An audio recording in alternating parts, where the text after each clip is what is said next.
తమిళంలో super hit అయిన చిత్రానికి తెలుగు అనువాదం వీర సామ్రాజ్యం 1961 ఫిబ్రవరి 18న విడుదలయ్యింది.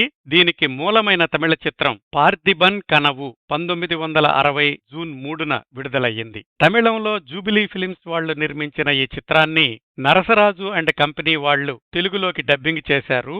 దర్శకుడు డి యోగానంద్. ఈ సినిమా కథ క్లుప్తంగా ఇది 7వ శతాబ్దానికి చెందిన చోళ పల్లవ రాజ్యాలకు సంబంధించిన రాజకీయాలు, ప్రేమలు కలగలిసిన కథ. పల్లవరాజు నరసింహవర్మ చోళ పాండ్య రాజులను జయించి తన రాజ్యాన్ని అభివృద్ధి చేశాడు. పక్కనున్న చోళ రాజ్యాన్ని పార్థివుడు పాలిస్తుండేవాడు.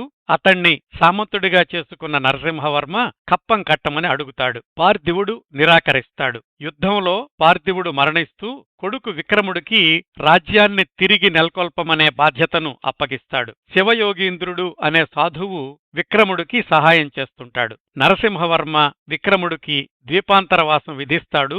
విక్రముడు ఆ ద్వీపానికి రాజవుతాడు. కొంతకాలం తర్వాత తల్లి కోసం స్వదేశానికొచ్చిన విక్రముణ్ణి దొంగల బారి నుంచి రక్షిస్తాడు శివయోగి. విక్రముణ్ణి ఇలా రక్షిస్తూ వస్తున్న ఈ శివయోగి ఎవరు? విక్రముణ్ణి ప్రేమించిన పల్లవి రాజ్య రాకుమార్తె కుందవి అతణ్ణి పెళ్లి చేసుకుందా?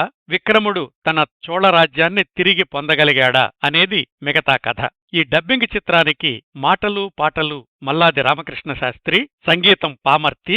ఈ చిత్రంలో విక్రముడిగా జమినీ గణేశన్, కుందవిగా వైజయంతిమాల, పార్థివుడిగా ఎస్ఏ అశోకన్, మామల్లుడు నరసింహవర్మగా ఎస్వి రంగారావు నటిస్తే మరికొన్ని పాత్రల్లో రాగిణి, కె మాలతి, బి సరోజాదేవి, కమలా లక్ష్మణ్, ఎస్వి సుబ్బయ్య, పిఎస్ వీరప్ప మొదలైన వారు కనిపిస్తారు.